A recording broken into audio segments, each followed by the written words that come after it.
Comment ça va? Allô, allô. J'espère que vous allez bien aujourd'hui. J'ai bien hâte de vous parler aujourd'hui. Ça va être très édifiant. Ouais.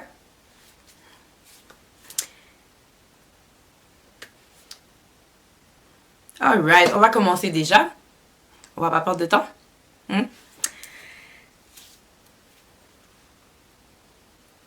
Alors, comment vous avez trouvé le dernier cours? J'ai dit beaucoup de choses. Je sais que pour d'autres, c'était peut-être des nouvelles choses. Peut-être pour d'autres, c'était des choses qu'ils ont entendues pour la première fois. J'ai eu certains feedbacks et sincèrement, ça m'encourage. Non seulement ça m'encourage, mais ça me montre à quel point réellement, qu'est-ce que My Kingdom Finance Academy est en train de faire, c'est réellement ce dont les gens ont de besoin. C'est un peu comme si nous sommes la voix de ceux qui pensent tout bas. Et à KF Academy, on arrive et on dit les choses out loud. On le dit à haute voix, sans gêne, sans rien cacher. Parce qu'en réalité, on nous a caché beaucoup de choses et on nous a fait croire que penser d'une certaine façon, c'était peut-être pas de Dieu ou en fait, au point qu'on pouvait même manquer de confiance en ce que Dieu nous enseignait parce que ça va tellement en dehors de qu'est-ce qu'on est habitué d'être enseigné, de qu'est-ce qu'on est habitué d'avoir entendu, que quand on pense ces choses-là tout bas, peut-être on peut penser que oh non, ça c'est pas de Dieu, oh non, ça c'est pas Dieu qui me parle, oh ça c'est le diable, ok non, pense pas comme ça, tu devrais pas penser comme ça. Mais la vérité c'est que non, Dieu te parle, Dieu nous parle. Et c'est pas un hasard que les choses que je dis, ce sont des choses auxquelles tu pensais, mais que tu n'osais pas parler de ça, parce que on n'en parle jamais de ces choses-là, justement. Donc, My Kingdom Financer, j'espère que vous avez passé un excellent dimanche et que vous êtes prêts pour ce nouveau cours, parce qu'on va parler des choses encore plus intéressantes et on continue toujours dans les principes, ok? Le dernier cours, on a vu quoi? On a vu que le premier principe, pour que Dieu soit capable de multiplier nos finances, ok? Le premier principe qu'on avait de besoin pour pouvoir créer de la richesse et pour pouvoir expérimenter le Dieu, pas le Dieu de la manne, pas le Dieu pourvoyeur, le Dieu de la provision, mais le Dieu de la multiplication. Nous avons vu que ça prenait tout d'abord une semence, ok? Et on a vu qu'à travers plein d'histoires dans la Bible, on était capable de voir à quel point, à chaque fois que Dieu avait besoin de multiplier quelque chose, il avait besoin de quelque chose. À chaque fois qu'il avait besoin de manifester sa multiplication, il devait partir d'un élément. Il ne partait pas du vide, il ne partait pas de rien. Ok? Oui, bien sûr, quand il a créé la terre, etc., il partait de rien. Mais je parle des histoires dans la Bible qu'on a vues à chaque fois que Dieu se manifestait dans la vie d'une personne. Il partait toujours de quelque chose, d'un élément. Et ces éléments-là, c'est sa provision. Et sa provision, c'était quoi? Sa semence, n'est-ce pas? Donc, vous me suivez? Ok? Je dis rien de nouveau. Ça, c'est ce qu'on a vu au dernier cours. Par la suite, quand Dieu pourvoit, ok? Qu'est-ce qu'il a pourvu? Pour nous, maintenant, ça devient notre semence. Et à partir de cette semence, dans nos vies, lorsqu'on est capable de garder cette semence, c'est là que Dieu est capable de multiplier nos finances. Donc, on a vu que pour être capable de gérer de façon optimale les semences que Dieu a pourvues dans nos vies, il fallait tout d'abord faire quoi? Un budget. Par la suite, on devait faire le budget de qu'est-ce qu'on est capable d'allouer à nos économies, qu'est-ce qu'on est capable de garder comme semence pour que Dieu soit capable, pour qu'on donne quelque chose à Dieu de multiplier, et pendant combien de temps, non seulement le montant, mais aussi pendant combien de temps, à quelle fréquence que nous allions le faire. Okay? Aujourd'hui, je viens de te parler d'un élément qui est super important. Okay? Un élément qui est très important, qui n'est pas souligné dans la société où on vit, pour le public général, mais qui est souligné pour les gens qui ont plus de moyens. Et à cause que les conseillers financiers de ce monde, à cause que les financiers de ce monde soulignent ce principe-là plus pour les personnes qui ont des moyens, ça fait en sorte que les personnes qui ont peu, n'ont pas accès à cette information-là. OK? On va aller dans le livre de Luc 12, versets 15 à 26. Donc, je vais ouvrir ma Bible ici. Donc, Luc 12, versets 15 à 26.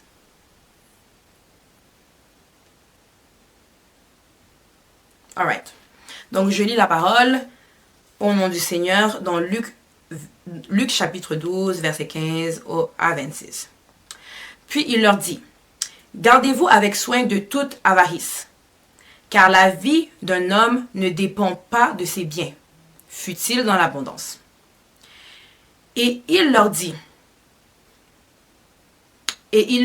cette parabole. Les terres d'un homme riche avaient beaucoup rapporté. Et il raisonnait en lui-même, disant, « Que ferai-je, car je n'ai pas de place pour serrer ma récolte. Voici, dit-il, ce que je ferai. J'abattrai mes greniers, j'en bâtirai de plus grands, j'y amasserai toute ma récolte et tous mes biens. Et je dirai à mon âme, tu as beaucoup de biens en réserve pour plusieurs années. Repose-toi, mange, bois et réjouis-toi. Mais Dieu lui dit, insensé, cette nuit même ton âme te sera redemandée. Et ce que tu as préparé, pour qui sera-t-il? Il en est ainsi de ceux qui amassent des trésors pour lui-même et qui n'est pas riche pour Dieu. Jésus dit ensuite à ses disciples, c'est pourquoi je vous dis, ne vous inquiétez pas pour votre vie, de ce que vous mangerez, ni pour votre corps, de quoi vous serez vêtus. La vie est plus que la nourriture et le corps plus que le vêtement. Considérez les corbeaux. Ils ne sèment ni ne moissonnent. Ils n'ont ni cellier ni grenier. Et Dieu les nourrit. Combien ne valaient pas plus que les oiseaux? Qui de nous, par ses inquiétudes, peut ajouter une coudée à la durée de sa vie? Si donc vous ne pouvez même pas la moindre chose, pourquoi vous inquiétez-vous du reste? Amen. Amen, amen, amen. La société nous dit quoi? La société nous dit que il faut mettre de l'argent de côté pour les mauvais jours. Qu'il faut mettre de l'argent de côté juste au cas où. Mais la réalité, c'est qu'on n'économise pas pour rien, ok? On n'économise pas pour le plaisir d'économiser. On n'économise pas pour accumuler, mais on économise pour semer. On économise pour investir, ok? Et ça, le monde l'a compris. Les riches de ce monde l'ont compris. Les gens aisés de ce monde l'ont compris. Ok? Les hommes et les femmes influentes et puissants de ce monde l'ont compris. Ok? Ils l'ont compris, ils le savent et ils l'appliquent. Et c'est là qu'on voit la différence entre eux et nous. C'est pour ça que tu verras, je ne sais pas si ça t'est déjà arrivé, mais moi ça m'est arrivé déjà quelques reprises, par la grâce de Dieu, bien sûr. Lorsque tu as une grosse somme d'argent dans ton compte de banque, la banque va t'appeler. Lorsqu'il y a une grosse somme de banque dans ton compte chèque, trust me, la banque va t'appeler. Il va t'appeler pour savoir, bonjour madame, bonjour monsieur, nous voyons que vous avez une bonne somme d'argent dans votre compte, aimeriez-vous l'investir avec nous? Ok? La banque elle-même va t'appeler. C'est même plus toi qui commence à chercher après la banque. C'est la banque qui commence à chercher après toi, qui commence à te courir après. Et pas pour des dettes, mais pour ton argent. Ok? Bien sûr, ils font ça dans leur intérêt, ok? C'est ceux qui ont de l'intérêt à faire ça. Mais pourquoi d'autres? Pourquoi la banque prendrait le temps de t'appeler pour dire tu as l'argent dans ton compte, est-ce que tu veux faire quelque chose avec? Parce que techniquement, la banque, l'argent que tu mets dans ta banque, que ce soit en épargne, en chèque et tout, c'est de l'argent que la banque peut utiliser pour aller investir ailleurs. Mais pourquoi la banque prend le temps de t'appeler pour te demander est-ce que tu voudrais investir cet argent? C'est parce qu'ils ont compris ce principe que tout ce qui ne bouge pas meurt. Tout ce qui n'est pas en mouvement est appelé à mourir. Okay? Tu peux avoir 3 millions dans ton compte de banque. Tu peux avoir 3 milliards dans ton compte de banque. Ok, j'exagère là, mais tu peux avoir 3 millions dans ton compte de banque. Ok? Dis amen. Dis amen. Tu peux avoir 3 millions dans ton compte de banque. Amen. Mais s'il reste là à dormir, trust me, ce ne sera pas long avant que l'argent commence à diminuer dans ton compte de banque. À diminuer. Parce que bien sûr, il y a des dépenses, il y a des choses à payer, etc. Mais en plus de ça, ça n'a jamais produit fruit. Tu vois un peu? En quelque temps, 3 millions de dollars peut disparaître dans ton compte. Pourquoi? Parce que tout ce qui n'est pas en mouvement est appelé à mourir. Et c'est ça le principe que les banques ont compris, que les riches ont compris, que les personnes de pouvoir, de puissance, d'influence ont compris.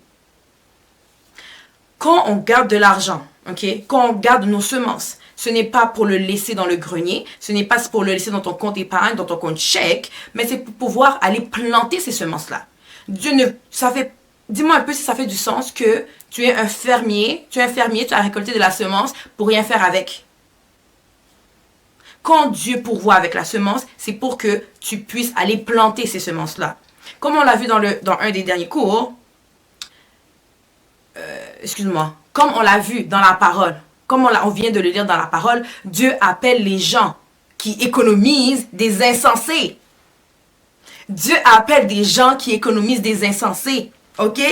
Et en plus, il leur pose la question. Demain, tu vas mourir. Même pas demain, il a dit ce soir. Ce soir, tu vas mourir. Pour qui sera tout cet argent? Pour qui sera toutes ces semences, cette richesse? On l'avait vu dans le dernier cours. On avait vu que Dieu veut que nous soyons des conduits de distribution de sa bénédiction. Donc, lorsque tu économises, lorsque tu réussis à accumuler, en réalité, là, la seule chose que tu fais, c'est garder la bénédiction de Dieu pour toi seul. Au lieu d'en faire bénéficier les autres. Au lieu d'en faire bénéficier les gens que Dieu t'a envoyés. C'est ça que tu fais lorsque tu ne fais que accumuler tes richesses. Quand tu ne fais que économiser tes richesses. Garder tes semences.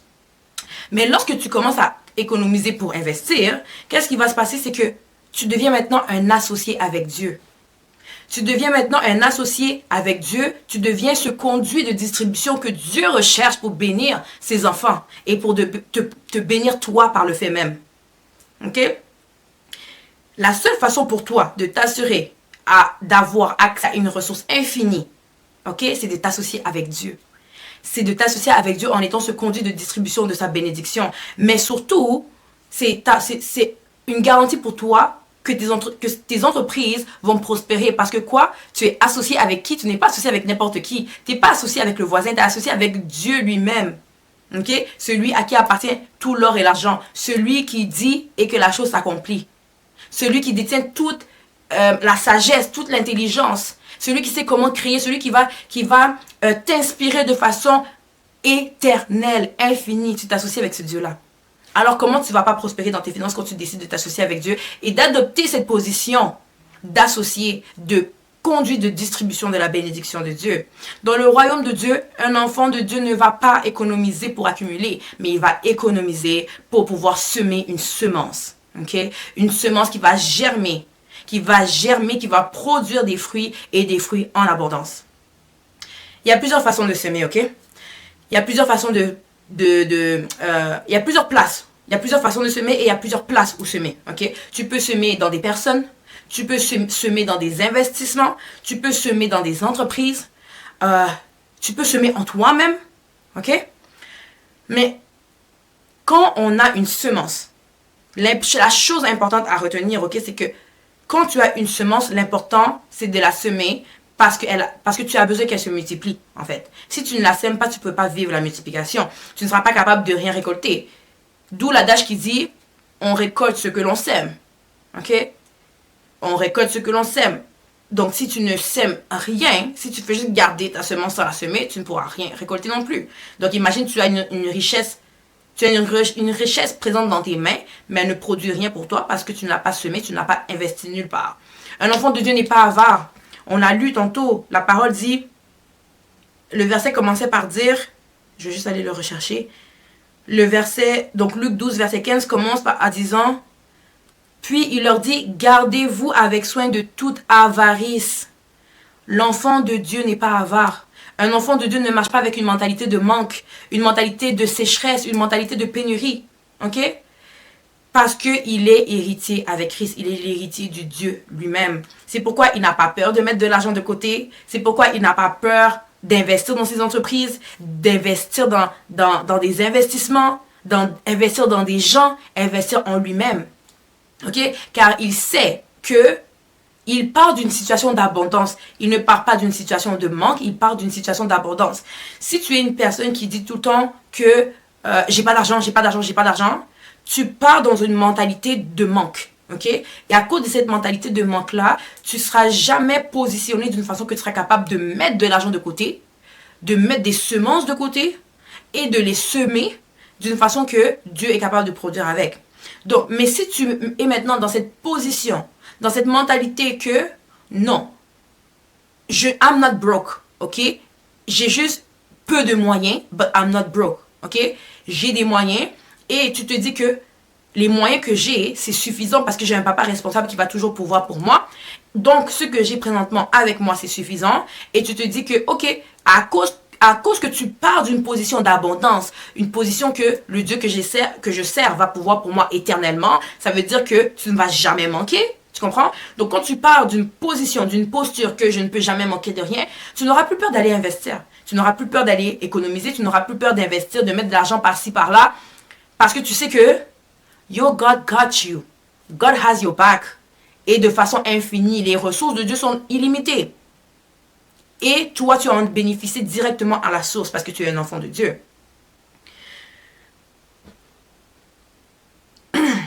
Donc maintenant, tu sais que tu peux te permettre de semer en ces choses. Ok?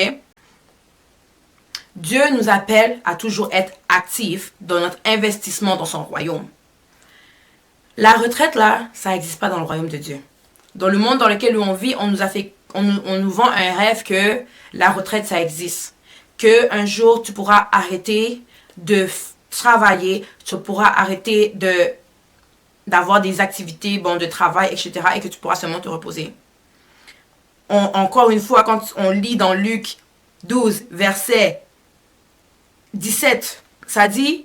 Et il raisonnait en lui-même disant, que ferais-je car je n'ai pas de place pour serrer ma récolte? Je vais juste sauter à 19. Ça dit, et je dirais à mon âme, tu as beaucoup de biens en réserve pour plusieurs années. Repose-toi, mange et réjouis-toi. Et Dieu l'a appelé quoi? Insensé. Il l'a appelé insensé. Dans le royaume de Dieu, la retraite n'existe pas. Dieu nous appelle à toujours être actifs dans son royaume, actifs dans notre façon de semer, actifs dans notre façon de servir les autres personnes, actifs dans notre façon de servir Dieu à travers toutes les choses où il nous appelle à le servir. Ok? À travers toutes les places où il nous appelle à le servir. Ce que j'ai réalisé là, et en plus là, ce que la personne ne réalise, en fait, ce qu'on ne réalise pas avec cette mentalité-là de retraite, économiser pour garder et non pas pour investir, c'est que s'il advenait qu'il arrive quelque chose avec ses économies, s'il advenait qu'il arrive quelque chose avec cette personne-là, toutes ces économies-là, c'est l'État qui va s'en emparer. C'est l'État qui va saisir ça. Parce qu'il a laissé à qui? Il a laissé à personne. Il a accumulé tout pour lui-même sans le distribuer à d'autres personnes. Et la nuit même, il est mort. Et toute la richesse qui restait, à qui c'est allé? C'est allé à l'État. Est-ce que ça sert Dieu, ça? Est-ce que ça sert à Dieu, ça? Pas du tout. J'ai réalisé que beaucoup de gens ont peur d'investir. Beaucoup de personnes ont peur d'investir leur argent parce qu'ils pensent que s'ils investissent leur argent, c'est risqué et qu'ils peuvent tout perdre. Mais c'est tellement faux en fait. C'est juste que les gens sont habitués. Les gens aiment prendre les choses à l'extrême. Okay? L'être humain là aime prendre les choses à l'extrême. On te dit pas d'aller mettre toutes tes économies. Okay? On te dit pas d'aller mettre 100% de tes économies dans un investissement qui rapporte 99% de retour, d'intérêt, de profit dans un mois. Ça sent l'arnaque. Ça sent l'arnaque. Ça, c'est de l'arnaque, on le sait déjà. C'est pas ça qu'on dit. Il y a des façons d'investir où ce que c'est moins risqué, où ce que même ce n'est pas risqué. Mais au moins, ton argent tourne, ton argent est en mouvement et il ne va pas mourir. Ta semence ne va pas mourir parce qu'elle est en mouvement, parce qu'elle a été semée. Vaut mieux l'investir dans un placement, dans un endroit, parce qu'on va voir les places où les places. On va voir les endroits où investir notre semence dans le prochain cours. Mais il y a des places où ce que tu peux semer ta semence sans avoir peur que elle disparaisse. Puis que tu la perdes. OK? Il y a une chose que je dis tout le temps. OK, aux personnes que je mentor, c'est si tu veux t'assurer de perdre ton argent, garde-la. Si tu veux t'assurer d'être pauvre, économise. OK? La seule façon pour toi d'avoir de l'argent, en réalité, c'est si tu ne la gardes pas. Puis je vais t'expliquer. Si la seule façon pour toi, OK, de t'assurer que sur le long terme, tu ne manques jamais d'argent, tu ne manques jamais de ressources, c'est en l'investissant. C'est que ton argent soit toujours en mouvement. L'argent, c'est un peu comme une rivière, OK? Une rivière, si tu veux qu'il y ait de la vie dans tes finances, OK? Il faut que tes finances soient comme une rivière. Tu verras que dans un lac, il n'y a pas de mouvement, OK? Vous voyez, les lacs là, c'est... Vous voyez quand... Le lac, c'est genre, il y a de la terre tout autour, puis il y a un gros lac là au milieu. Mais il n'y a pas de flux là, il n'y a pas de mouvement, il n'y a pas d'eau qui arrive de quelque part. C'est juste un lac puis de l'eau qui ne bouge pas. Voilà, je parle d'un lac en ce moment, OK? Donc, si tu remarques bien, dans un lac, il n'y a aucun mouvement. Donc, il n'y a pas d'eau qui arrive et il n'y a pas d'eau qui part. Et si tu regardes bien, il n'y a pas de poisson là-bas non plus. Il n'y a aucune forme de vie dans un lac. Pourquoi? Parce qu'il n'y a pas de mouvement dans un lac. Mais une rivière, là où l'eau part d'un point et s'en va dans un autre point. Et à la fin, la rivière se jette où? Dans un fleuve. Tu verras que dans une rivière, il y a de la vie. Il y a des algues, il y a des poissons, il y a plein de mammifères marins. OK? Dans une rivière. Les finances, c'est la même chose. Il faut que tes finances soient semblables à une rivière. OK? Où ce que coulent des eaux vives. OK? Tes finances, c'est la même chose. Et tu verras que la rivière, donc, comment ça fonctionne l'eau?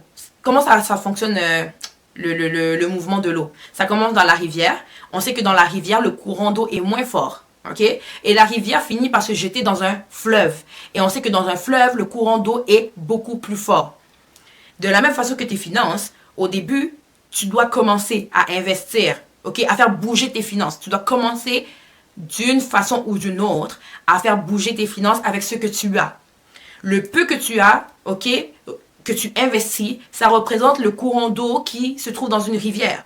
Et plus tu vas investir, plus tu vas semer tes semences, plus tes semences vont grossir. Parce qu'on sait que quand tu sèmes une pomme, un arbre, quand tu sèmes une graine pour produire... Quand tu sèmes une graine de pomme, ça produit un arbre. Et quand l'arbre commence à faire pousser les pommes, ça te donne énormément plein de pommes. De la même façon que dans ta semence que tu as reçue, que pour l'instant tu trouves peut-être que c'est petit, tu commences petit à petit et la semence va produire d'autres semences, qui va produire d'autres semences, qui vont grossir jusqu'à temps que ça va devenir un fleuve. Et maintenant, dans le fleuve, tu peux voir que plus il y a du courant, plus le courant est fort. Et c'est tellement fort, le courant d'un fleuve est tellement fort que ça produit de l'énergie électrique que nous utilisons ici, en Amérique du Nord. Tu vois un peu? C'est la même chose dans tes finances. Plus il y a du mouvement dans tes finances, plus tes finances bougent, plus tes économies bougent, plus tu es capable d'investir le plus possible, OK? Tes économies, plus tes finances vont devenir fortes. Si tu veux garder des économies et juste l'économiser, et ne rien faire avec, tu t'assures de perdre cet argent. Et tu t'assures d'être pauvre. Ça vient ensemble, OK? C'est pour ça que Dieu a en horreur ceux qui économisent. Non seulement il les appelle des insensés, mais la parole nous dit que la richesse de l'insensé est réservée pour le juste. Là, c'est même plus moi qui le dis, c'est Dieu lui-même qui le dit. La richesse de l'insensé est réservée pour le juste. Ça veut dire que si tu décides de marcher comme un insensé en économisant ton argent, Dieu te dit que tu es voué à être pauvre. Ta destinée, c'est être pauvre parce que toute ta richesse de l'insensé, va être transférée au juste. Elle est réservée pour celui qui est juste, qui va décider de semer tout ce qui vient dans ses mains pour être capable d'être une bénédiction, non seulement pour sa vie, mais pour toutes les personnes que Dieu le met en connexion.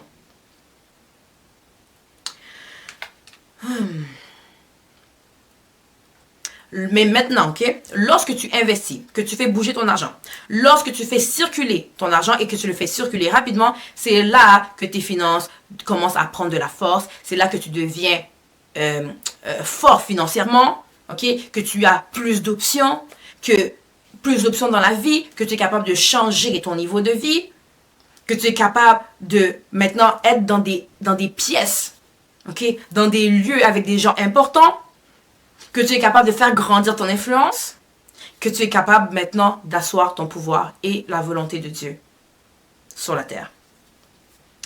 Une personne qui investit ne pourra jamais manquer d'argent sur le long terme.